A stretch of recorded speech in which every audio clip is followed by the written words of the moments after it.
May 29, 1943, RAF Alconbury in Cambridgeshire, tarmac shimmering under a thin English sun as ground crews cinched panels and traced their hands along aluminum skin. 7 YB-40s of the 92nd Bomb Group's 327th Squadron standing heavier and more bristling than any fortress that had rolled out before them. These were not ordinary bombers but testbed gunships built for a single audacious idea: if no fighter could stay with the formations all the way in and back, then a fortress would have to become the Escort itself. The mission that morning was Street Nazir, submarine pens and their lifelines on the French Atlantic, exactly the kind of hard target that demanded daylight precision and punished any weakness in the long arc from assembly to egress. The YB-40s rolled out with confidence and nerves, the promise of salvation for crews who had seen too many empty bunks and too many chalked names never return from deep raids. The logic was deceptively simple and felt inescapable. In early 1943, the 8th Air Force could mass bombers and concentrate defensive fire, but without continuous escort beyond the reach of Spitfires and early P-47s, German fighters could carve into the boxes once the Escort turned back. So a B-17F was transformed: more turrets, more guns, more ammunition, more armor, with the intent to fly as a guardian among bombers, adding a second dorsal turret, increasing waist firepower, and emphasizing forward arcs that had been vulnerable to head-on attacks. In the hangars and on paper, the gunship concept had the feel of inevitability, a material answer to a tactical dilemma, and that morning at Alconbury it stood gleaming and ready in the hands of crews who believed it might change the odds. From the runway the formation gathered itself over East Anglia, climbing into the corridors used again and again by the 8th in 1943 as it kept faith with daylight doctrine over an enemy that now knew every approach and exit line by habit. The YB-40s tucked into the combat boxes not as bomb carriers first but as shepherds, tasked to meet the Luftwaffe's interceptors where they were most dangerous, on the long stretches without escort where the skill of German leaders and the stamina of their climbing fighters could be brought to bear. At St. Nazaire the target was as unforgiving as the doctrine demanded: hardened U-boat facilities whose destruction promised relief in the Atlantic but whose defenses ensured no strike would be cheap. Over the French coast the gunships did what they were built to do: add teeth and confidence to a formation bracing for cuts from the beam and head-on passes, filling gaps with arcs of fire that were supposed to knit the combat box tighter. The YB-40s showed their purpose there, but the test of a concept is written not only on the bomb run but on the long way home, where theory collides with physics and logistics. When the standard B-17s dropped their bombs, their weight fell away and their climb and cruise changed. The YB-40s, still laden with turrets and thousands of rounds, carried the same drag and mass as before, and the calculus of speed and altitude shifted against them in a way nobody could ignore. Heading out from the target, the standard fortresses rode lighter air and found a little more height and a little more speed, the edge that means life when fighters are still hunting for stragglers. The YB-40s, as reported in their first combat outings, could not keep that new pace without forcing the entire formation to slow, and once the boxes stretched, everything that defensive doctrine counted on, overlapping fire, mutual support, disciplined arcs, began to fray. In that simple imbalance lay the verdict on the escort bomber concept: it worked on ingress when pace and mass were shared, and it faltered on egress when the bombers grew light and the escorts remained heavy. What the crews learned that day would echo across 1943: there is no substitute for true long-range fighter escort, and no amount of firepower can rewrite the basic physics of weight, drag, and energy when bombers turn for home under pressure. The YB-40 had proven a point by failing in the most useful way, showing precisely where a fortress could be improved and where its purpose could not be stretched without cost. In post-mission assessments, the benefits of added forward firepower and improved stations were noted, but the central flaw remained: compared to standard B-17Fs, the gunships were slower and more sluggish at altitude, a gap magnified after bomb release. Alconbury's role in the experiment framed the story. The 327th Squadron received a dozen service test YB-40s and took them into combat from May through the summer, putting the concept into the only lab that mattered, the European Air War in 1943. The first test was Street Nazir on May 29, and subsequent missions would underline the operational reality that no one sortie could hide. The Escort fortress could defend itself and help on the way in, but it could not reliably stay with the stream as it evolved over the target and on departure. This is why, even as the gunships flew their handful of missions, the 8th Air Force kept searching for a complementary solution: fighter range extensions, drop tanks, and ultimately the P-51 units that would change the structure of the fight in 1944. Yet the gunship's day was not wasted. Far from it. It seeded a harvest the line crews would soon reap, because several of the design ideas tested in and around the YB-40 would be integrated into production bombers, most famously the forward chin turret that would become a hallmark of the B-17G's nose defense. Combat reports and engineering feedback took the heat of 1943 and poured it into practical changes, as the 8th's leadership and industry recognized that survivability could be improved by smarter fields of fire and better coverage, not simply more steel. The path from Alconbury's test sorties to later production lines illustrates the American advantage in this phase of the war: rapid iteration from frontline experience into factory standard within months. The crews at Alconbury lived between hope and arithmetic, watching the 8th Air Force's cost rise when Escort peeled away, and bracing for the harder autumn that would be remembered as Black Week when deep penetration stretched beyond cover and the Luftwaffe massed to meet them. In that sense, the YB-40 story is not a detour but the opening chapter of a necessary adaptation: how a force under pressure learned, not only from victory but from a measured failure that clarified where to invest scarce time, aluminum, and training. By the time the surviving gunships were withdrawn from combat after a limited run of missions, the writing was clear: the Escort problem demanded both better-equipped bombers and fighters capable of flying the whole road, and neither alone would suffice. The scene at St. Nazaire endures because it makes visible both the courage of crews and the brutal fairness of physics, the kind of lesson that changes the shape of airplanes and the organization of an air war. In the cockpits and gun stations, the crews did what they always did: held formation, covered arcs, and fought for each other, and in doing so they provided the data the engineers needed to build the next step. That is the paradox of the YB-40 at RAF Alconbury in late spring 1943. It could not solve the Escort problem, but it set in motion the precise solutions, airframe refinements and, soon, true long-range escort, that would.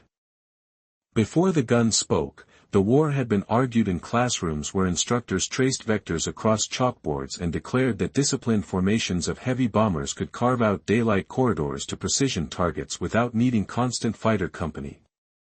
At the Air Corps Tactical School, the Bomber Mafia refined a doctrine that promised to win fast by striking the enemy's industrial heart, a clean arithmetic whose elegance seemed to outpace the messy friction of combat. In their confidence lay an assumption that masked Browning. 50s and tight geometry could make a formation its own shield, a moving fortress whose interlocking arcs would batter aside interceptors and always get through. This idea produced the combat box, a stacked, staggered lattice designed to multiply firepower and concentrate bomb patterns on the aim point, converting individual aircraft into a collective weapon system. The box would be practiced and refined over England under commanders like Curtis LeMay, who insisted that formation discipline could be as decisive as any single machine gun. It was a beautiful machine on paper, and it worked in part, but doctrine met Europe's integrated air defense network, a web of radar, controllers, and well-led fighter gruppen, that turned theory into a negotiation with loss. Even at the school, dissenters warned that fighters would not stay static while bombers improved, and that radar-driven intercepts would eventually challenge high-altitude formations in ways the doctrine had not stressed. Claire Chennault argued that single-engine fighters would rise to the bomber's altitude and, guided by a centralized system, inflict serious losses on unescorted formations, a prediction borne out once the 8th Air Force ventured deep without cover. The oversight was not merely tactical but conceptual, the notion that precision bombing could be decisive without first assuring air superiority over the route and the target area. On operations in 1943, the Escort story was simple and cruel: RAF Spitfires could not range far, and the P-47, rugged, fast-diving, and beloved, had a combat radius just over 250,250 miles even with drop tanks in early iterations, leaving a fatal gap over Germany. Escort handoffs covered the coasts and the approaches, but at depth the companions peeled away, and the bomber stream entered the hunting grounds where experienced Jägerschreiter could mass and cycle fresh formations into the fight. After the bomb run, when the stream was strung out and stragglers struggled for altitude, those same gaps widened into killing zones no formation geometry could fully close. By early autumn 1943, the 8th Air Force's Operational Research Section did the arithmetic that crews already felt in their bones. Unescorted bomber missions suffered roughly 7 times the losses and 2.5 times the damage of fully escorted missions, and even partially escorted missions absorbed about 5 times the losses and twice the damage. The numbers turned doctrine into policy, forcing planners to reckon with what formations could and could not do against a defender that chose the time, angle, and weight of attack. In October, when the figures for deeper raids arrived, the conclusions were even starker, pushing the 8th toward changes in both tactics and the airframes themselves. The combat box did not fail so much as it reached the limit of what geometry could do without fighters to push the Luftwaffe off the stream before it formed up its attacks. Massed guns could savage a sloppy head-on pass or enfilade a single element, but organized beam and frontal tactics probed seams, and the box's trailing elements remained exposed to concentrated strikes. Bombing accuracy, moreover, demanded steadiness on the bomb run, a cruel bargain wherein survivability improved with weaving and maneuver yet precision required a deadly calm. Doctrine had promised that discipline would be protection, yet discipline without reach became a liability when escorts turned back and the boxes were forced to hold a line under mounting pressure. The reality was that a formation's greatest strength, cohesion, was also a vulnerability once damage, weather, or evasive action loosened the weave and created gaps that could be isolated. What began as an elegant diagram became a battlefield of seconds and angles, and in that space the Luftwaffe's controllers and pilots pressed their advantage. Within this crucible, crews and engineers began to look inward at the airplanes themselves, fields of fire, blind arcs, and human factors inside gun stations, because if the stream could not have escorts everywhere, it could at least cover more of its own sky more effectively. The search for better forward coverage, cleaner arcs through the nose, improved rear visibility, and reduced interference between gunners gained urgency as units compiled post-mission reports. The thought was not simply to add guns, but to place them where a gunner could move, acquire, and track under stress, and to shape glazing and mount so that weapons could do what doctrine expected of them. The 8th Air Force adapted tactically as well, experimenting with assembly methods, timing, and altitude to reduce exposure and to compress the windows when the stream was most vulnerable. Adjustments to the box itself, variations in stacking and element spacing, were introduced to limit the avenues of frontal attack and to thicken the beam coverage during known threat windows. Yet by the fall of 1943, even internal documents conceded that no formation innovation alone could make deep, unescorted penetration sustainable into the German industrial interior. In that context, material improvisation like the YB-40 emerged as an expedient response to a strategic mismatch. Bombers had the range to reach Germany, but fighters did not, and the cost of the gap was paid in aluminum and lives. The gunship seemed to answer the moment by injecting more firepower into the heart of the stream, but its operational trials would show that physics and energy mattered as much as firepower, especially after bomb release when the formation's performance diverged. Still, the impulse behind it, the belief that survivability could be engineered into the bomber, would bear fruit in subtler, more effective ways inside the production B-17s that followed.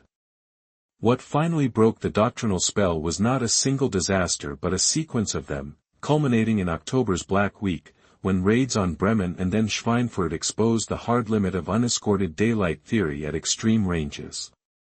The loss rates were not merely high, they were strategically disqualifying, interrupting the tempo needed to achieve cumulative effects against the target sets the doctrine prized most. The 8th paused, recalculated, and prepared to resume under a new bargain, better equipped bombers, yes, but also an escort doctrine that would evolve with the arrival of true long-range fighters. By late 1943, the transition had a shape: P-47S with extended range and P-38S pushing deeper, while the P-51, a thoroughbred optimized for the job, entered European service to close the final miles that doctrine had left exposed. As escorts ranged farther and were tasked to hunt rather than merely hover near the boxes, the bomber stream's greatest weakness began to fade, and the combat box recovered its intended role as an offensive tool rather than a huddled defense. The doctrine of daylight precision did not die, it was completed, first by the recognition that control of the air is a prerequisite, and second by hard-earned changes inside the bombers themselves. The story of doctrine meeting reality is therefore not an indictment of the men who drew the first diagrams, but a testament to a force that learned its speed and pushed its lessons down the line to factories and squadrons. What crews taught with their lives in 1943 became the blueprint for 1944, escort to the target and back, and in every fortress, smarter fields of fire that matched how the enemy actually attacked. On that foundation, the 8th could at last fly the doctrine it believed in: precision at scale, sustained over time, without paying an impossible price for the miles where fighters had once been missing. The YB-40 began as a bold engineering answer to a tactical wound: turn a B-17F into a flying escort by trading bombs for guns, ammunition, and armor so a few fortresses could shepherd the many across the deadly miles where no fighter yet could go. To make that idea real, engineers added a Bendix twin 50 chin turret to harden the forward arc, installed a second-man dorsal turret in the former radio compartment, replaced single waist guns with twin-mounted emplacements, and converted the bomb bay into an ammunition magazine carrying roughly 11,000 rounds. Depending on configuration, a YB-40 could bristle with 18 or more 50 caliber Brownings and carry nearly triple the ammunition of a standard B-17F, a transformation measured in gun barrels and belts draped through the fuselage like the veins of a machine built to protect rather than to bomb. Most service test airframes also adopted staggered waist windows for better freedom of movement, a physical concession to the reality that two men trying to fight from opposite sides needed clear lanes as much as they needed raw firepower. In May 1943, 12 YB-40s reported to the 327th Bombardment Squadron of the 92nd Bomb Group at RAF Alconbury, taking their place on the hardstands among veteran fortresses and crews already steeped in the discipline of combat boxes and daylight runs. A 13th aircraft never made it to the line, having run out of fuel and crash-landed on an island near Scotland, a reminder before the first sortie that weight and drag punish even the most promising designs. On May 29 the gunships flew their first mission to the submarine pens and locks at St. Nazaire, a hard target ringed with defenses and thick with the kind of danger that had inspired the entire experiment. The formation felt different with the YB-40s among them: more teeth on the nose, more eyes through the waist, more armor around the stations, and in the brief certainty of the bomb run that difference felt like a promise kept. Then the promise met physics on the way home. The problem was not obscure: once the standard B-17s dropped their bombs, they shed weight and drag and could climb and cruise just enough better to make every minute count, while the YB-40s kept all their extra guns, armor, and ammunition and could not match the new energy of the formation without dragging it down. Reports from this and subsequent sorties agreed on the heart of it: the gunships increasingly fell behind, and as they straggled, they risked becoming liabilities in the very role they were built to fill. Against a watchful Luftwaffe, that mismatch between idea and air mattered most after the turn for home, when the stream stretched and the predators were still hunting. Numbers anchored the debriefs in ways crews could feel in their bones. With the extra turrets and heavier load, the YB-40 was roughly 4,000 pounds heavier than a standard, fully armed B-17F and carried notably more aerodynamic drag, especially with the dorsal modifications and added gun positions disturbing the flow. Climb performance told the same story: to 20,000 feet a B-17F took about 25 minutes, while a YB-40 needed 48, a gap that spelled danger when the box had to assemble under time pressure and stay stacked under fighter threat. In level flight the disparity lingered, and after bomb release the spread widened into the very seam German fighters sought to open. Still, the YB-40 did not go quietly into irrelevance. It flew a handful of operational missions and left a trail of very specific lessons. Across the deployment, 59 aircraft were dispatched and 48 sorties were credited, with 5 confirmed and 2 probable victories claimed against German fighters, a small tally for a big experiment but nothing to the crews who watched those threats break away smoking. One YB-40 was lost on June 22, 1943, in the attack on the synthetic rubber plant at Hulse, with aircraft 425735 first damaged by flak and later brought down by an FW-190. All 10 crewmen survived to become prisoners of war.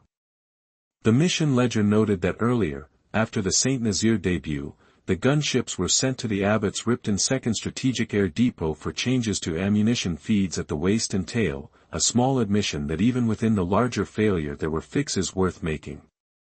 As the summer wore on, commanders altered employment to harvest whatever advantage the type could still offer, often placing pairs of YB-40s in the lead element to add forward fire for the strike commander's aircraft. Tactics aside, neither clever placement nor local modifications could overcome the basic energy penalty of a gunship escort flying among bombers that became lighter and faster after bombs away.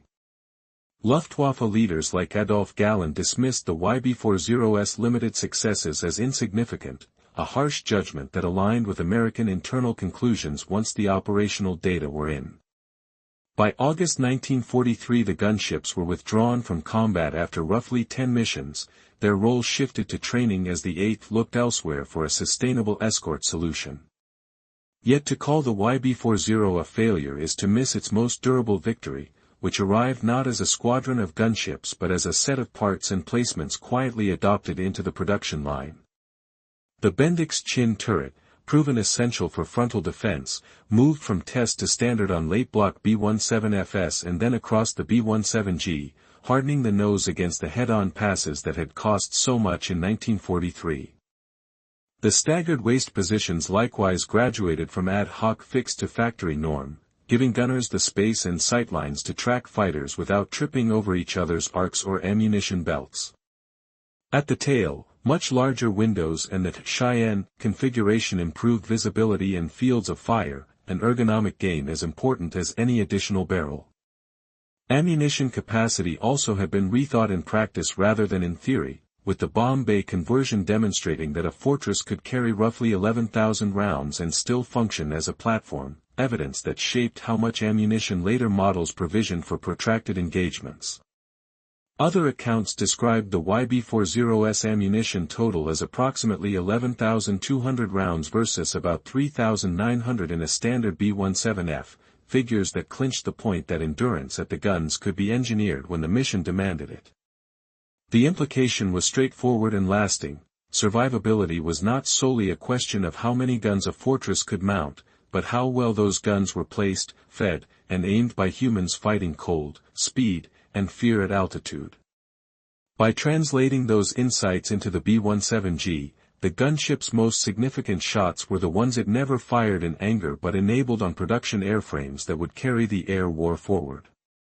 If the YB-40 had a coda, it came in the quiet way programs end once their gifts have been harvested, with surviving aircraft returning stateside in late 1943 to serve as trainers and then to reclamation as the B-17G took their best ideas and made them ordinary. The crews who had flown the gunship into combat were left with the bittersweet knowledge that what they had carried into the sky could not stand alone, yet the echoes of their sorties would be heard in chin turrets snapping to the head-on threat, waist gunners moving freely to track through the beam, and tail gunners seeing what they needed to see before the next pass. That is how certain failures become keystones, not by surviving as themselves, but by teaching exactly where machines should be strengthened and how people should be positioned inside them. The YB-40's weight and drag wrote the limit lines, and its turrets and windows traced the path beyond them that production fortresses would soon follow. Combat proved impatient with theory, and across late May and June 1943 the YB-40's trial by fire sketched a clear, unforgiving curve from promise to limit. The debut on May 29 against Saint-Nazaire put 7 gunships into a 169-strong B-17 stream, and while they added bite on the way in, the flight home exposed the drag and weight penalty so starkly that mission notes recorded they could not keep up with the standard fortresses once bombs were away. The same debriefs flagged a practical headache inside the fuselage. Waist and tail gun feeds and ammunition supply arrangements demanded modification under combat handling, because endurance at the guns meant nothing if belts snarled where men needed to move. Those first pages of feedback sent the gunships to the Abbott's Ripton Strategic Air Depot for adjustments, a quick turn that acknowledged both the value of the idea and the urgency of fixing the places where fighting men and machinery were at odds. By mid-June, the 327th Squadron was back at it, with 4 YB-40s dispatched from Alconbury on June 15 to Le Mans after the post-Saint-Nazaire tweaks, a small test of whether the changes could smooth the rough edges without changing the physics. The larger verdict came a week later on June 22, when the 8th turned against the I.G. Farben synthetic rubber works at Hulse, one of those industrial nodes the doctrine demanded be struck despite the cost, sending 11 YB-40s into the teeth of a well-defended target. There the program paid its blood tithe. Aircraft 425735, known to crews as Wongo Wongo, was hit by flak and then finished by an FW-190 of JG-1, all 10 crew surviving to captivity while the gunship fell into German hands and into the story as the type's single combat loss. The plant was severely damaged that day, but for the YB-40 the Hulse mission reads like a margin note clarifying the main text, bravery intact, concept under strain, and lessons now written in an unambiguous hand. 2 days later, on June 25, 7 gunships went to the Blohm and Voss submarine shops at Oldenburg after weather obscured the primary at Hamburg, and the records credit the formation with 2 German fighters destroyed, a small but tangible return for a design that could still maul a sloppy attack. The following day, June 26, 5 YB-40s scheduled for Villacoublay and Poissy could not form up with the bomber group and return to base, an operational hiccup that in miniature reflected the program's central burden. The more the stream had to flex, the more the heavy Escort struggled to fit its rhythm.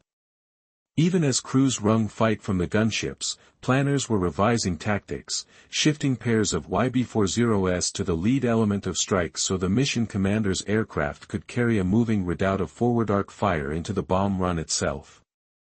That employment improved local protection, but it could not erase the divergence in climb and cruise profiles that widened the moment the bombers shed weight and reached for altitude homeward. Inside the airframes, the post-mission reports kept circling the same human problem. Fighting shoulder to shoulder at the waist with directly opposed windows meant gunners could obstruct one another at the worst moments, especially during beam attacks where snap-to-track speed mattered most. Crews had complained since early trials that the lanes and feeds needed rethinking as much as the number of barrels, and the idea of staggered waist positions, offset windows with glazing, moved from field improvisation to factory intent as engineers considered how to give each man his own working space. This ergonomic shift marked a subtle but decisive turn. Survivability would come not only from more guns, but from gunnery positions designed to let a cold, exhausted human acquire, swing, and fire without colliding with a crewmate or fouling a belt. In this way, the YB-40s problems were already seeding their solutions into the production line, a transmutation of combat friction into hardware clarity. The broader mission picture for June underscores why the 8th persisted with the trials even as doubts grew. Saint-Nazaire, Le Mans, Hulse, and Oldenburg were not peripheral strikes but nodes in a campaign that demanded daylight precision against hard targets that shaped submarine warfare and synthetic production. Each raid stressed the same weak seam, no continuous escort at depth, and each post-sortie review returned the same 2 imperatives: shorten the windows when the stream was most exposed, and re-engineer the fortresses so their defensive arcs matched the enemy's attacks. In the gunship's narrow lane of contribution, the first imperative was beyond its gift. Without fighter range, no number of turrets could patrol the sky around a formation once German controllers stacked their interceptors on the route in and out. But on the second imperative, the YB-40 was a prodigal donor, handing over the nose and waist solutions that would soon appear on late B-17FS and then as standard across the B-17G. In the meantime, crews kept flying the gunships and made the most of what they had. Claims across the deployment totaled 5 confirmed and 2 probables, not a number to change a war but enough to mark that the extra teeth could and did bite when a fighter misjudged a pass into a reinforced forward arc. Yet even these tactical wins carried an asterisk in the debriefs. Luftwaffe Fighter Chief Adolf Gallen's verdict that the victories were insignificant stung not because it came from an enemy, but because it resonated with the 8th's own internal sense that the energy penalty was disqualifying on balance. The program center had shifted from proving the Escort concept to harvesting the best parts of it, and by late summer the YB-40s were already slated for withdrawal from combat and return to the United States for training duties. The operational cadence thus tells a story without melodrama. A concept flies, fights, and falters. Crews and commanders adjust tactics to salvage local advantage. Engineers siphon off the best ideas and pour them into the line bombers that will carry the campaign forward. In that light, the YB-40's June is not failure but evolution under fire, the kind of pressured learning that shortens wars by refusing to throw good men after bad assumptions. The St. Nazaire notes about keeping pace become, in a matter of months, the chin turret on a B-17G's nose. The Hulse loss fixes itself into the staggered waist windows through which a gunner can now track without a tangle. The Oldenburg claims forecast what a properly placed barrel can do when the rest of the airplane is built around its human at the trigger. And when the gunships finally bow out after roughly 10 missions, they leave behind not a gap but a bridge, straight to the production fortresses whose refined defenses will fly into the hardest autumn the 8th has yet to face. The fix did not arrive as a miracle, but as a series of precise corrections born from cockpit notes, debrief sheets, and the stubborn physics of men and metal at 25,000 feet, with the most consequential change beginning where 2 exhausted gunners kept colliding, the waist. Designers staggered the waist gun windows, shifting one station forward and the other aft, so each gunner finally owned a clear arc and a clean lane to swing, feed, and fire without tangling belts or elbows in the narrow fuselage. Where open rectangles had once inhaled the winter sky and a 200 mph slipstream, the new stations were enclosed under shaped glazing, their browning. 50s carried on proper mounts that let a man move his weapon without fighting the aircraft as much as the enemy. It was a human factors correction as much as a mechanical one, and crews felt the difference immediately: less wrestling, more tracking, and just enough shelter from the gale to think beyond the next jam. At the same time, the most visible lesson drawn from the gunship experiment locked into the B-17's face, a power-operated Bendix chin turret that finally met the head-on pass with focused, stable fire from the very arc attackers had learned to exploit. The YB-40 had proven the value of a true forward turret, and combat reports from 1943 made the case that flexible nose guns were not enough to hold a precise line of deflection at closing speeds that turned seconds into fractions. By late summer, tests of the new nose installation matured into production, and the B-17G arrived as the definitive expression of those lessons, its chin unmistakable in photographs, its purpose unmistakable to the Luftwaffe formations that had once counted on frontal immunity. Contemporary summaries traced the B-17G's emergence to the early autumn turnover of 1943, with production commencing in August and first deliveries following in September, a handoff between field improvisation and factory standardization that could be measured in weeks. Behind the nose, the waist stations ceased to be ad hoc apertures and became designed workplaces, with enclosed windows and balanced mounts that allowed steadier aim and reduced fatigue when a gunner had to muscle steel across a wide arc for minutes, not seconds. Aviation technicians introduced an equilibrator spring at the waist mount, a practical device that counterweighted the gun so a fatigued man could still haul the muzzle through a beam attack without surrendering precision to exhaustion. With glazing installed, the howl through the fuselage diminished, ice accreted more slowly on metal and fingers, and ammunition feeds were less likely to seize up exactly when the element needed continuous fire most. The "more guns" mentality had been transmuted into "smarter guns," placed for people, and that shift would ripple through every fuselage bay from nose to tail. The tail followed the same curve, fix the field of view, fix the field of fire, and the result earned a name that spoke to where it was perfected, the Cheyenne tail. Designed through the United Airlines Modification Center at Cheyenne, Wyoming, the revised tail mount gave the gunner a larger, clearer enclosure, a reflector sight, and a power-assisted traverse range that erased much of the blind cone that had plagued earlier Stinger or steeplechase emplacements. Beginning February 15, 1944, Cheyenne team started installing the new tail on B-17Gs in the field, Boeing's 429-7261 among the first, and then, as the spring wore on, the tail migrated into the production line blocks themselves, Boeing G80BO, Douglas G50DL, Vega G55E, lightening the mod center's load as factories baked the fix into the airplane. The pattern was emblematic. Combat units surfaced the need, modification centers proved the hardware, and production blocks assimilated the change so squadrons received aircraft already aligned with the reality of 1943-44 air combat.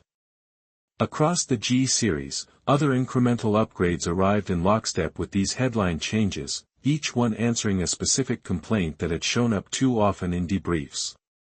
Nose arrangements were rationalized so the chin turret could do its job, reducing the clutter of awkward flexible guns and improving the navigator station and overall forward visibility that bombardiers needed to find and hold the aim point. Electrical control replaced hydraulic regulation in the turbocharger system over the run, improving reliability when an entire formation's margin could depend on whether engines held their boost through the frigid climb and the bomb run. Even the cockpit's workload saw relief in the form of rudimentary electrical power assistance for the control column during heavy formation flight, a nod to the pilots who had been muscling aluminum for hours on end. Yet among all these improvements, two stood out for how directly they changed the fight, that chin turret, and those staggered, enclosed waist stations. The former denied the Luftwaffe's favorite lane, the head-on pass, its old advantage, restoring geometry to the defending gunners by anchoring aim to a stable, powered mount that could stay on a fast-closing target. The latter turned a liability, two men colliding under fire, into a solvable problem by giving each a distinct position and a controlled environment, amplifying actual accuracy precisely when beam attacks demanded smooth tracking through a fighter's whole approach. War history accounts of the B-17's evolution are explicit. The G's defining advances were the chin turret, the corrected waist and tail stations, and a set of smaller systems refinements that together yielded a bomber whose defenses finally matched the way it was being attacked. The speed of adoption was its own weapon. Mod centers like Cheyenne functioned as crucibles, pulling brand new G models straight from production for upgrades, closing up the aircraft against cold drafts, installing cheek guns, and swapping out tails, so that squadrons rotated in airplanes already aligned to the latest combat knowledge. Photographic series from the period show airframes arriving bare of certain features, then departing with enclosed waist and radio guns, revised nose arrangements, and the pumpkin tail that crews instantly recognized for its better sight lines and working room. Over that same span, factories took on more of the load, integrating changes into block standards so fewer airframes needed depot time, an industrial rhythm that turned feedback loops into assembly line habits. Even general references marked the G as the definitive fortress, the variant that gathered all the earlier fixes into a single, bristling airframe whose 1350s included the nose turret that earlier crews had begged for. Detailed variant histories underline that the B-17G was not a clean sheet design but a culmination. All the significant changes were rolled forward into it, precisely so that new aircraft arrived with no need for improvisation to meet the tactics of 1943-44. In the waist, that meant permanent enclosed windows replacing the old open mounts, which had punished gunners with frostbite and airflow that fought their every motion. In the tail, that meant the Cheyenne installation standardizing a wider field of fire and a proper sighting system to meet the fighters that had learned to live in the old blind spots. Crucially, the B-17G's arrival aligned with the doctrinal shift on Escort, P-47s pushing farther on drop tanks, P-38S extending coverage, and P-51S finally offering the range to ride the stream to the target and home, so that better bombers were never asked again to do what only fighters could. When escorts could now free hunt per evolving directives and break up German formations before they hit the boxes, the bombers' refined defenses no longer had to carry the impossible burden of unescorted survival at depth.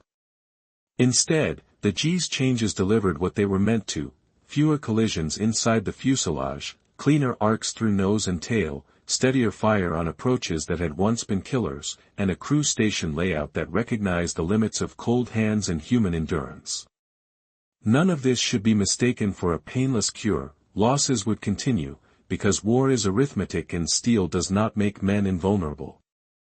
But measured against 1943's grim calculus, the evolution from open, opposing waist windows to staggered, enclosed stations, and from make-do nose guns to a true chin turret, shifted the balance toward survival one pass at a time. And when the Cheyenne tail became common, first by kit at the modification centers, then by block at the factories, the last blind corner of the fortress's sky narrowed, giving the tail gunner the sight and traverse to do what his title promised. In that chain of changes, the YB-40's most valuable legacy found its home, not as an escort bomber, but as a set of hard lessons threaded into every B-17G that followed. Autumn 1943 arrived like a tightening fist, and even as redesigned fortresses began filtering to the line with smarter gun stations and a true chin turret, the 8th Air Force stepped into a week of missions that would define the limits of daylight bombing without constant escort.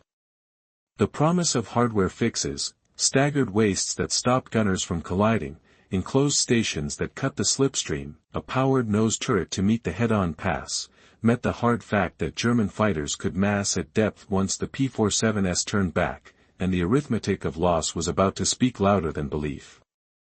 On October 8, the 8th mounted a three-pronged maximum effort into northern Germany, with B-17 divisions driving at Bremen's U-boat yards and industrial districts while accompanying liberators turned for Vegsack, an operation designed to split defenses and stretch the response net. Before the Thunderbolt escorts peeled away, the 1st Air Division took fighters in the teeth, FW-190s and BF-109s sliding to within 100 yards of the boxes and raking them, while the 3rd Division rode into accurate flak that would scar 2/3 of the B-17S crossing the target. Crews remembered a fortress named just a snap and limping home with 3 engines, control surfaces shredded, and maintenance counting past 800 holes before they stopped, a single ship carrying the story of a day when 10% of the 357 bombers dispatched fell. The next morning did not bring a pause but a deeper push, for separate forces angling for Anklam, Marienburg, Gdynia, and Danzig to rake at aircraft plants and ports along the Baltic Arc, a pattern meant to pull the Luftwaffe into too many fights at once. It worked as a lure, but lures are also bait, and while the 41st Bomb Wing slipped free without losses, the 1st lost 20 aircraft on the return as German formations swarmed, some launching air-to-air rockets from beyond 1,000 yards to break elements and isolate stragglers. The rockets, part of a widening toolkit of standoff attacks, served notice that German tactics were evolving as fast as the bombers, exploiting the very windows when the stream had to hold steady to get bombs on target and then reassemble under pressure. In the middle of this, the redesigned fortresses were beginning to matter in the places where men fought within metal, because an enclosed, staggered waist was not a theory but a lane a gunner could work without tripping over a crewmate or feeding belts into the slipstream. The chin turret mounted under the nose did what fielded B-17FS had struggled to do, hold a disciplined line of fire on a fast, closing head-on attack, turning desperate snapshots into controlled deflection with seconds to spare. Even so, improvement is not immunity, and October's missions demonstrated that better arcs and sights could not erase the simple fact that deep penetrations without fighters to the target and back would bend the loss curve beyond what a campaign could sustain. The 8th's own mathematics captured the moment with brutal clarity. By the end of the month, 214 heavy bombers lost in October alone, roughly a tenth of those dispatched, and an overall damage rate, major and minor combined, of 42%. A tempo that would have demanded a new bomber force every 90 days. Black Week is the name memory gave to October 8 to 14th, but the official analysis went further, calling it a black month and noting that the symbolic shock to morale and strategy exceeded even the staggering equipment tallies. In those pages, the cornerstone of the interwar doctrine, unescorted heavies could penetrate in daylight if they were disciplined and well-armed, was overturned by evidence that could not be explained away. For crews on the line, these were not abstractions, but the felt differences between airframes and arcs of fire during the seconds when everything hinged on who got a sight picture first. In G-model noses, a dedicated gunner could meet the frontal pass with a powered mount instead of a brace of awkward, flexible guns, and the tail, where Cheyenne conversions were beginning to proliferate, gave its gunner the visibility to catch a shooter trying to live in yesterday's blind spots.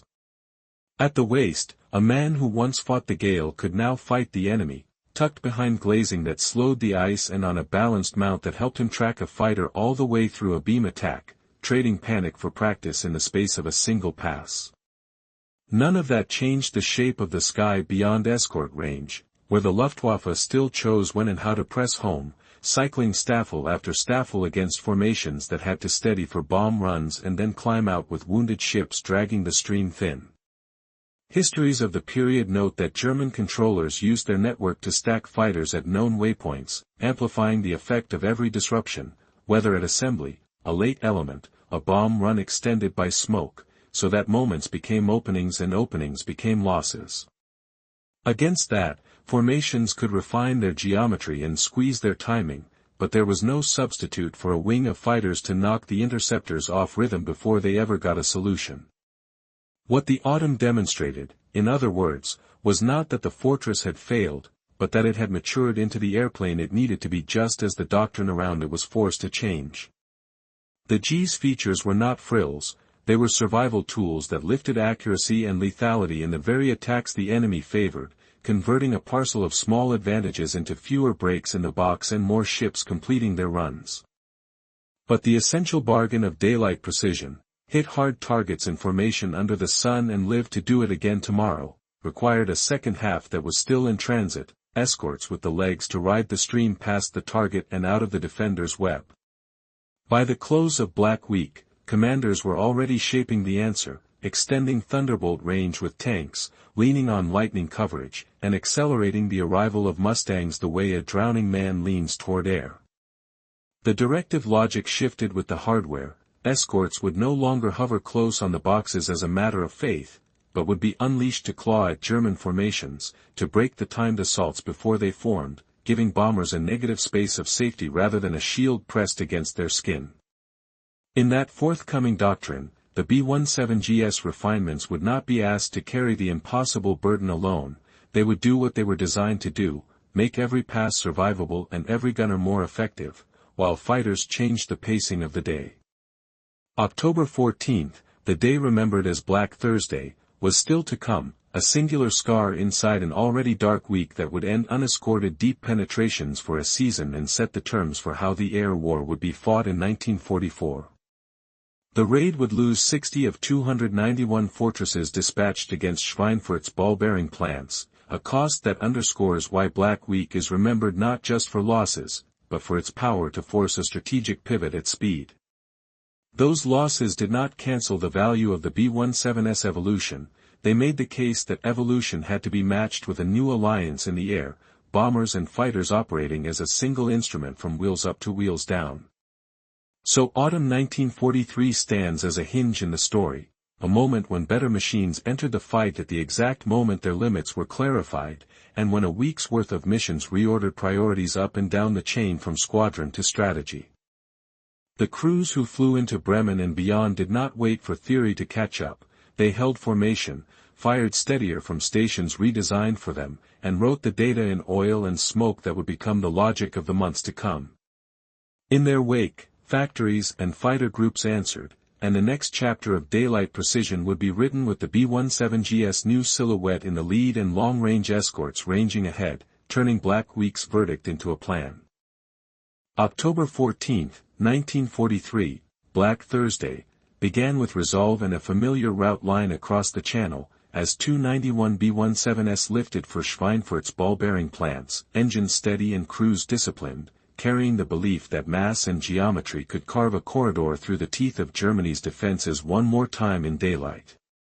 Planners had adjusted from the August Schweinfurt-Regensburg blow, sending the whole force to one target instead of splitting, tuning rendezvous and timing to minimize dispersion, and placing what escort could be spared on the outbound and return legs, but the combination of minor mishaps and a defender growing ever more efficient meant the formation would face the worst arithmetic of the war to date. Over the target and throughout the long egress, the force paid a ruinous toll, 60 fortresses shot down, 17 more so badly battered they were scrapped on return, and 121 damaged to lesser degrees, a day's ledger that found 650 men lost out of 2,900, losses so heavy that the 8th would not return to Schweinfurt for 4 months. On the approach, flak belts took their due with practiced regularity, but it was the fighter's scheme that found the seams in the box once the escorts peeled away and the stream steadied for the bomb run, as German formations attacked with speed, organization, and new standoff tools designed to fracture tight geometry. The Luftwaffe had introduced the Werfergranit 21, wing-mounted 21 cm rockets adapted from Nebelwerfer artillery, to volley into bomber groups from beyond the nominal effective range of 50 caliber guns, forcing elements to scatter and exposing stragglers to lethal follows. A full staffel salvo would seldom hit many aircraft, but the blast radius and shock could break timing and cohesion, creating gaps where head-on and beam passes could be pressed home against aircraft that had to hold steady for accuracy. Within that cloud of blast and tracer, B-17 crews fought from stations that were already evolving toward their final form, with chin turrets beginning to appear in numbers on the G-model noses and staggered waist windows giving gunners lanes they had not had earlier in the year, but those refinements could not erase the gap where fighters ranged free. When the formation steadied, German pilots exploited altitude and angle, massing from controller-guided stack points and using standoff volleys to set up close slashing attacks, trading speed for survivability in a duel that punished any element out of position. The result was a sustained gauntlet from initial contact through the target and deep into the egress, where damaged fortresses bled energy and fell behind into air the defenders owned. The numbers tell the part of the story that language struggles to carry, 26+% of the attacking force gone or written off in one mission, a ratio that no schedule of replacements could meet and no theory could excuse. Crews recorded the day in fragments, engines shot out and feathered, oxygen lines cut, tailplanes shredded, waist gunners frozen at their mounts while the slipstream roared, and those fragments were enough to shift strategy faster than any editorial or staff memo ever could. The Army Air Force's own commemorations describe Black Thursday as the bleakest day for the heavy bomber force, recognizing that Schweinfurt's importance as a classic target had been overestimated and that the defenders' radar net, fighter production, and flak concentration had reached a density that stripped daylight formations bare once escorts turned back. Even as the 8th improved machines, the defender refined tactics and airframes of its own, and the pattern was clear by autumn, new weapons to attack from beyond. 50 caliber reach, heavier guns fired at point blank to finish wounded ships, and specialized configurations to turn fighters into bomber killers when the pass had to be made through a wall of fire. The most notorious of these evolutions, the armored FW-190 Sturmbach and its mass Sturmgruppe tactics, would crest later in 1944, but the logic that produced them was already on display in 1943, standoff to break the box, then brutal close-in work against isolated elements under cover of friendly top cover. By marrying rockets, heavier 30mm cannon, and armor to pilots trained for head-on or stern assaults, the Luftwaffe sought to claw back control of the bomber lane while lighter Bf-109s fought the escorts, a division of labor that punished any gap in coverage. Against that evolving threat, the B-17's own evolution was necessary but not sufficient, and Black Thursday proved it beyond appeal, because the G's chin turret and corrected waist and tail stations could only buy seconds and arcs, not the miles of sanctuary that only fighters could provide. The G's nose could now hold a head-on target longer and steadier, and enclosed, staggered waists kept men from colliding as they tracked beam attacks, lifting real accuracy where earlier mounts had forced gunners to muscle steel in a gale, but that gain could not change the fundamental tempo once the escorts left and the Luftwaffe chose when and how to engage. Survivability, the day said, was a two-key safe, better bombers and a fighter doctrine that reached all the way in and all the way out. After the mission, the official conclusion landed with the force of a commandment: unescorted deep penetrations into Germany's core would pause, because the 8th Air Force, in the words of the official history, had for the time being lost air superiority over Germany. That admission did not indict daylight precision so much as complete it, pointing to the missing half that would arrive in strength in early 1944, long-range escort fighters and a directive that freed them to break up German attacks before they formed, rather than hovering close to the boxes as a talisman. The next phase, Big Week, the arrival of P-51 groups, and a new escort logic, would be built on the bitter clarity of Black Thursday's logbook, turning loss into a plan that could be executed at scale. For crews who survived, the day's lessons were tactile: the feel of a powered chin turret meeting a streak of silver at 12 o'clock instead of a pair of awkward flex mounts, the precious inches won by a staggered waist window that let two men work without tangling belts when a beam attack came in clean, and the wider, clearer view from a revised tail that offered one more second to spot a killer. Those seconds mattered, and in lesser fights they would mean the difference between a battered return and a write-off, but on October 14 they were not enough without fighters to smash the rhythm of the defenders' assault. The men wrote it in oil and cordite, the planners read it and changed the war's pacing accordingly.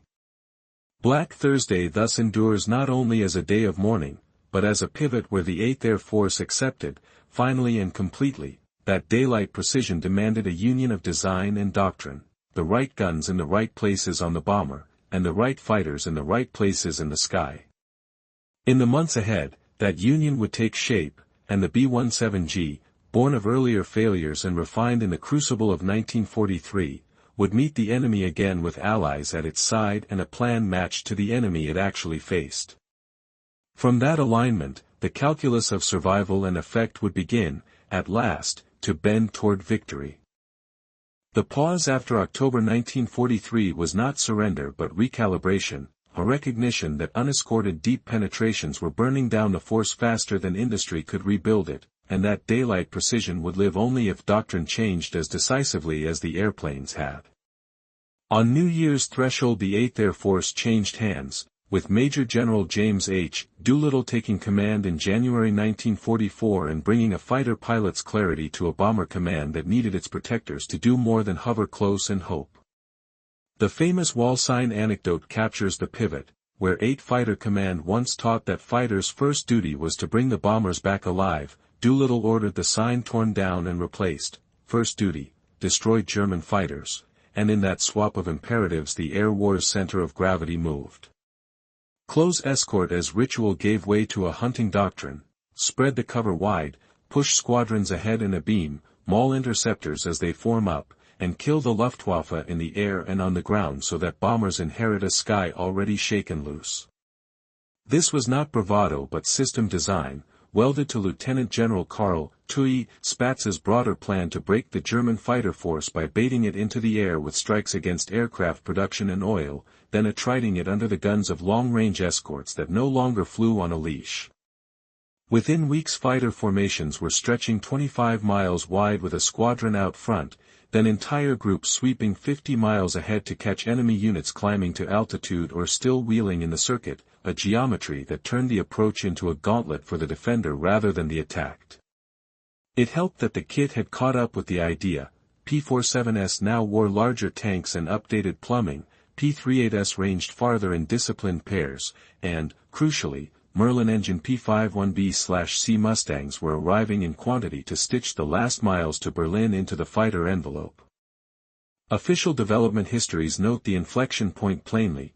By January 1944 the basic concept of fighter escort changed, expanding from protect the bombers to protect and pursue, institutionalizing the freedom to range and attack that the new machines and the new plan demanded. With the escort problem at last soluble in hardware and policy, the combined bomber offensive shifted into a new tempo, and in February 1944 the test came as a sustained trial by fire called Operation Argument, Big Week, a 6-day sequence of massed daylight raids against aircraft factories and associated targets across Germany. The aim was not only to strike Messerschmitt and other production nodes, but explicitly to force the Luftwaffe to fight and be destroyed where Allied escorts could reach it, a deliberate exchange rate that planners believed they could win now that range and tactics had converged. Big Week's concept made sense only if escorts truly stayed with the stream and swept the route, and now they did, hundreds of fighters daily, a mix of P-51S, P-47S, and P-38S, with drop tank logistics and assembly procedures honed so that the bombers no longer faced the fatal vacuum that had defined late 1943. RAF Bomber Command contributed at night under Portal's order, creating a round-the-clock squeeze on the same target set and further complicating German repair and dispersal cycles even as their day fighters were being drawn into attrition battles they could not avoid. As the fighter web thickened, the B-17G's quiet revolutions, chin turret forward, staggered and enclosed waist stations midship, clearer tail with Cheyenne mounting, found their proper place, not as a desperate substitute for missing escorts, but as a last, lethal layer that made every German pass costlier and every American gunner steadier. Airframe histories underscore the point. The G was the culmination of 1943's lessons, and under 1944's doctrine it was finally being used the way it was built, its guns aligned to the enemy's real attack lanes and its crew stations shaped for human performance instead of hope. Where autumn had forced crews to defend while outnumbered in the defenders' chosen air, winter and spring brought a measured inversion, escorts clawed apart forming interceptors, and when attackers still reached the box, the G's arcs and sights turned many of those passes into one-time gambles rather than well-rehearsed routines. The result was visible in the ledgers as much as in the gun camera. 8th Air Force heavy bomber loss rates fell from an average 5.1% in 1943 to 1.9% in 1944, a change large enough to alter planning horizons from sortie to campaign. Range, not just courage, made the difference, and the Mustang became the symbol because it made the math work, sustained crews on external tanks, then a clean fight on internal fuel over the heartland, and enough in reserve to ride the stream home while still hunting. Technical studies from the period frame it bluntly. The P-51's combination of extended range, high-altitude performance, and visibility turned it into the long-range escort the combined bomber offensive had needed from the start, dragging bomber losses below the threshold of campaign viability while pushing German fighter losses above the threshold of institutional recovery. Doctrine caught up to capability with remarkable speed, and by late winter escort groups were treating the bomber stream not as a fragile convoy to be shepherded, but as bait that drew the defender up to be punished, a harsh logic born of 1943's pain and executed with 1944's tools. The old model, tight fighter halos clamped to the box, gave way to layered coverage that screened assembly, prowled the route, and struck airfields when opportunity presented, compressing the Luftwaffe's decision space at every phase of a mission day. Inside the bombers the human story changed subtly but decisively. The waist gunner who once fought the gale could now see, move, and track. The nose gunner who once juggled flex guns could now sit in a powered chin turret keyed to the head-on arc. The tail gunner who once squinted through tight glazing now worked a mount with sightlines matched to the threat. Those were seconds earned, not slogans, and when escorts were doing their hunting ahead, those seconds more often meant a maimed attacker breaking away instead of a maimed fortress falling out. The synergy mattered. Escorts stripped numbers from the assault waves and disrupted timing. Improved bomber stations raised the price of every pass that got through. Together they bent the attrition curve until thousand-plane plans looked less like bravado and more like scheduling. Every tick downward in losses multiplied tomorrow's force, and every German staffel worn down in winter would not be there to contest spring's larger blows against transportation and oil. If autumn 1943 had been a verdict, early 1944 was the appeal, and this time the evidence favored the offensive. Big Week's cumulative effect was not that factories ceased to exist, but that the Luftwaffe could no longer defend them without bleeding pilots and machines at a rate its training and industry could not match, exactly as Spaatz and Doolittle intended. The 8th Air Force did not abandon daylight precision. It completed the doctrine by pairing it with air superiority as a method, not a hope, and by letting fighters do what fighters must, find and destroy enemy fighters, far from the bombers if possible, right on top of them if necessary. In that reordering, the B-17G's refinements became force multipliers rather than stopgaps, and the long miles between assembly and target shrank from killing ground to operating space. By spring, with escorts reaching everywhere that mattered and the G model standardized across the stream, the air war's pacing had changed for good, and planners could at last design sequences of strikes that built on one another rather than pausing after each deep cut to count the cost.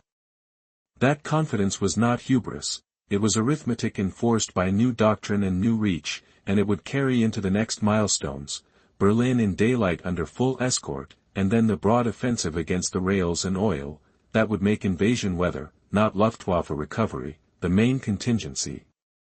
The hinge had swung, the bombers still needed fighters, but they no longer needed miracles, and the fighters no longer needed to apologize for leaving the box to hunt. From that alignment, the attrition balance finally tilted and stayed tilted, turning the winter's strategy reset into a springtime plan of sustained daylight power. By March 1944, the arithmetic of range and escort had shifted in favor of the offensive, and the test was Berlin, the Nazi capital that crews called the Big B, a target so symbolic it had to be struck to prove daylight doctrine could reach anywhere in Hitler's Reich. On March 6, the 8th Air Force dispatched its first major raid against Berlin with 672 heavy bombers and comprehensive fighter escort, marking the moment when unescorted nightmares gave way to covered operations, and the B-17G's refined stations would no longer be asked to carry an impossible burden alone.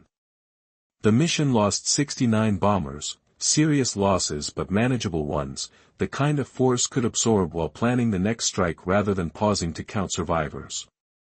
2 days earlier, March 4, the drama had played out in miniature when a single wing of 32 aircraft from the 95th and 100th Bomb Groups pressed on to Berlin after the rest of the force turned back due to weather, flying with the kind of desperate courage that makes legends but also statistics.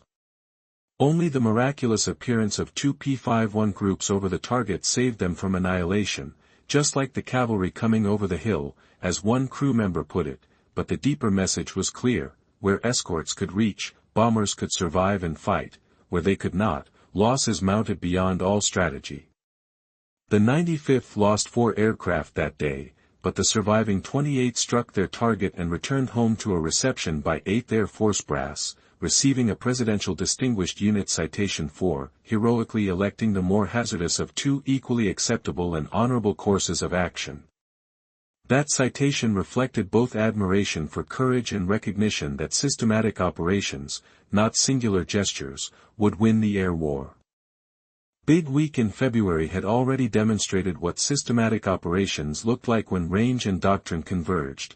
3,800 bomber sorties across 6 days by the 8th and 15th Air Forces combined, with the 8th alone dispatching over 1,000 bombers daily and maintaining losses that, while significant, stayed within the bounds of campaign sustainability. The USAAF lost more than 200 heavy bombers during Big Week, with about 2,600 casualties, but those losses purchased something invaluable. The Luftwaffe lost a third of its available fighter aircraft, setting in motion the attrition spiral that would make every subsequent operation more feasible. Mission reports from those days capture the shift: formations arriving over targets with disciplined escort cover, engaging defenders who were increasingly outnumbered and outranged, and returning with damage rates that were serious but not prohibitive. Inside the B-17Gs flying those missions, the human experience had changed in ways both subtle and profound. Gunners worked from staggered waist positions that no longer forced them to collide under fire, chin turret operators engaged head-on attacks with powered traverse instead of wrestling flex guns, and tail gunners benefited from enlarged windows and improved mounts that turned blind spots into firing positions. Combat reports from spring 1944 repeatedly note the effectiveness of these modifications. particularly when combined with escort tactics that disrupted German formations before they could press coordinated attacks home. Where autumn 1943 had demanded miraculous gunnery to compensate for missing fighters, spring 1944 asked for steady, professional fire from well-designed positions supported by air superiority as method rather than hope. The numbers tell the story of a force that had found its balance. 8th Air Force heavy bomber loss rates fell from an average of 5.1% in 1943 to 1.9% in 1944, a decline steep enough to transform the operational calculus from survival to effect. With P-51 Mustangs now ranging to Berlin and beyond on drop tanks, P-47 Thunderbolts extending their reach with improved fuel systems, and P-38 Lightnings filling the medium-range gaps, the bomber stream finally inherited the sky it needed to execute precision strikes at scale. Escort doctrine had evolved from close shepherding to active hunting, with fighter sweeps ranging 25 to 50 miles ahead of the bombers to break up intercept formations before they could mass and coordinate, a tactical revolution that leveraged the fighters' new range into systematic advantage. By June 1944, the transformation was complete enough to support the largest single-day air operation in history, D-Day, when the 8th Air Force flew over 2,000 bomber sorties in support of the Normandy invasion and lost only 26 aircraft from all causes. The contrast with October 1943, when 60 fortresses fell in a single mission to Schweinfurt, measured more than improved tactics. It marked the shift from desperate expedient to reliable instrument, from bombers fighting alone to bombers operating as one half of a lethal partnership. Mission records from D-Day show B-17Gs attacking coastal defenses, communication centers, and transportation nodes with the kind of precision and persistence that the interwar doctrine had promised but never delivered without air superiority as foundation. The operational tempo spoke to the new confidence. 1,000 bomber raids became routine rather than extraordinary, multi-target missions could be planned without existential risk, and campaign objectives expanded from mere survival to strategic effect across transportation, oil, and industrial target sets. Where Black Week in October 1943 had forced a strategic pause, spring and summer 1944 enabled sustained pressure that built on itself. Each successful mission preserved aircrew experience for the next, each protected bomber formation degraded German defensive capacity for future strikes, and each P-51 kill over Bavaria meant fewer interceptors available to contest raids over the Ruhr. The calculus of replacement versus loss had tilted decisively, allowing planners to think in terms of cumulative campaigns rather than single-mission gambles. Inside this transformed operational environment, the B-17G's quiet revolution reached its full potential. Those staggered waist windows finally eliminated the deadly collisions that had plagued earlier models. The Bendix chin turret provided the steady forward arc coverage that had been missing since the war began, and the Cheyenne tail installation gave gunners the visibility and traverse to cover approaches that had once been killing lanes. Veterans consistently testified that the difference between F and G models was the difference between desperate improvisation and designed functionality, between fighting the airplane and the enemy simultaneously, and fighting only the enemy with tools matched to the job. When multiplied across hundreds of aircraft in formation, those individual improvements created a defensive grid that could exact a meaningful price from attackers even when escorts were engaged elsewhere or weather disrupted the screen. Perhaps most significantly, the G model's refinements were no longer being asked to carry the entire burden of bomber survivability, the fatal flaw that had driven the YB-40 experiment and haunted unescorted raids throughout 1943. With fighters now ranging to the target and back, the bomber's defensive improvements could function as intended, not as substitutes for missing cover, but as final layers in a defense in-depth that began with early warning, continued through escort sweeps, and concluded with accurate fire from well-positioned guns. This layered approach meant that each component could excel at its designed function rather than compensating for others' absence, turning the air war from a contest of desperate expedients into a system of complementary capabilities. By summer's end, the 8th Air Force could project power consistently across the Reich, maintaining operational tempo against strategic target sets while absorbing losses that, while never trivial, remained within the bounds of institutional sustainability. The combination of extended fighter range, evolved escort doctrine, and refined bomber defensive systems had finally achieved what the interwar theorists had envisioned: reliable daylight precision bombing at scale, delivered by formations that could defend themselves when necessary but no longer had to fight alone. From this foundation, the final campaigns against oil and transportation would unfold with a confidence earned through the hardest possible school, the measured adaptation of men and machines under fire. By war's end, the YB-40's most enduring legacy was not a squadron of gunships but a vocabulary of fixes: chin turret, staggered and enclosed waist stations, clearer tail, folded into the B-17G and multiplied across thousands of airframes, turning frontline feedback into factory standard in a matter of months. The production ledger makes the point in steel and rivets.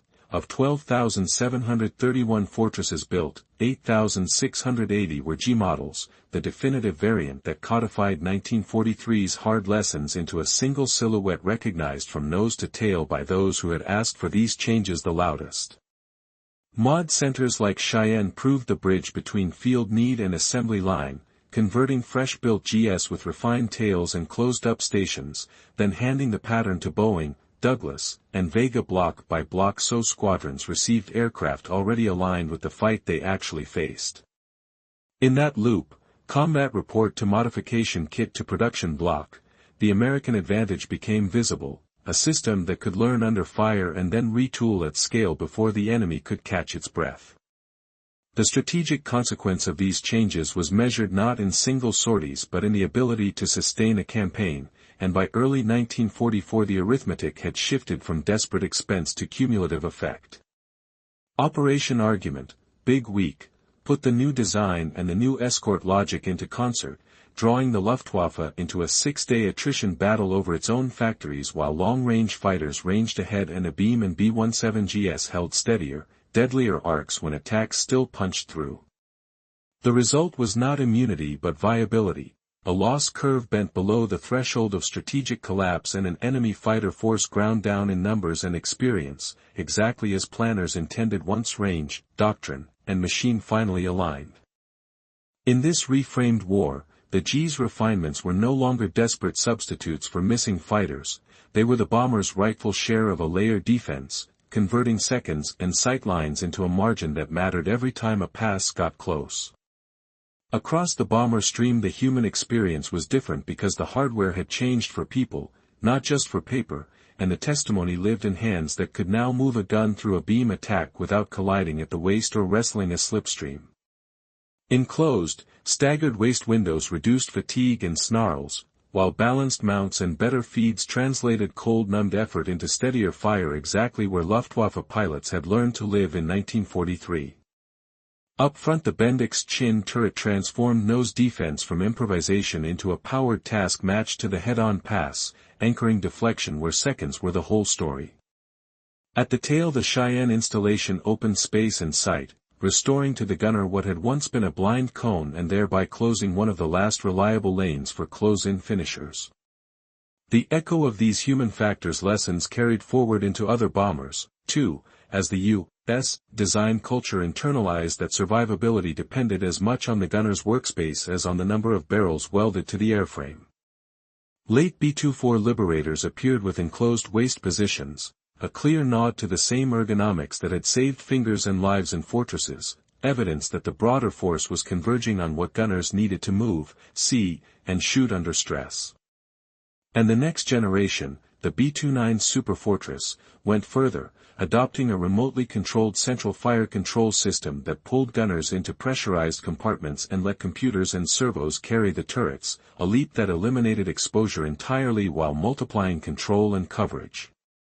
Technical histories of that system, developed by General Electric after early Sperry concepts fell short, read like a manifesto of everything learned the hard way in a B-17, sight where men can see, compute the lead and parallax the human can't, and let one station command more than one turret when a single pass demands it. Even as technology raced ahead, the B-17G remained the war's archetypal daylight heavy in Europe, its final chapters written in the winter and spring of 1945 as the 8th Air Force continued to close factories, choke rails, and, at last, run the defender out of both airplanes in time.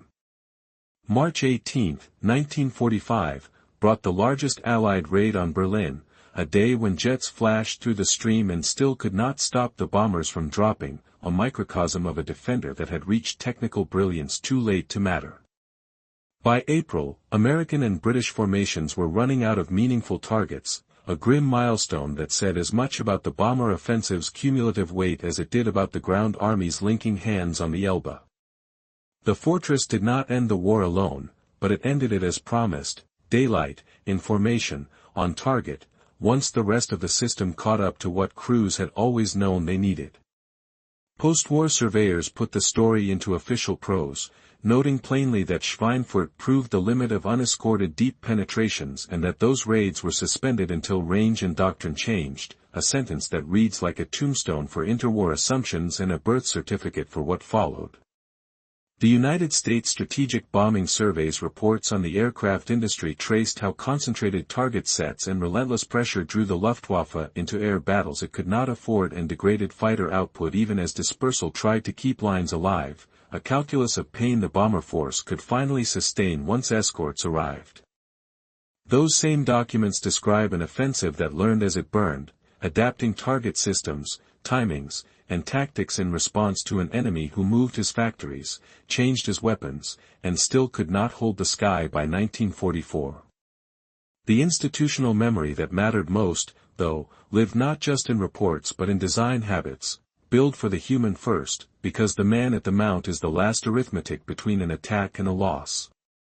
Production did not stop with a flourish so much as with a taper as contracts wound down and the last G models rolled off lines at Boeing, Douglas, and Vega to be repurposed as trainers, testbeds, and, for the Navy, PB-1WS, the earliest American airborne early warning platforms with radomes under their bellies. Individual histories from museums show how late block B-17Gs were accepted in mid-1945 and immediately diverted to post-war roles, their bomb bays sealed and their turrets removed as the airplane's sturdy frame found new purpose in a different kind of watch. The fighter of yesterday's air battle became the sentry of tomorrow's radar picket, a quiet repurposing that speaks to the airframe's durability as much as to the swiftly changing needs of a world trying to turn away from total war. Even there, the logic of better stations for human beings persisted, because watch standing is work, too, and the lesson of building for people was not going to be unlearned. Today, the inventory of surviving fortresses is carefully kept, and only a handful remain truly airworthy, each one a flying archive of the choices that reshaped the airplane and, with it, the air war. Walk a G model and the changes are visible to the naked eye, the chin turret's compact dome under the nose, the offset waist windows glazed and balanced, the tail's wider view, each an exhibit in how failure was turned into design within a single brutal year. Those artifacts are not ornaments. They are the record of a force that refused to keep paying the same price for the same mistake and found, in the work of cold hands and fast eyes, the blueprint for getting home. In that sense, the B-17G is proof of what airpower can be when doctrine admits its limits, engineers listen to crews, and industry can turn a wrench on a nation's schedule. What endures from the YB-40 to the B-17G and beyond is simple and costly wisdom. A machine learns fastest when it is asked the right questions in the worst moments, and the answers that save lives are the ones that make men more capable, not just airplanes more bristling. The fortress's final form was a consensus written by pilots and gunners and maintained by crews who could tell you in a sentence why a window should be here, not there, and why a powered mount in the nose means a crew walks away when before they did not.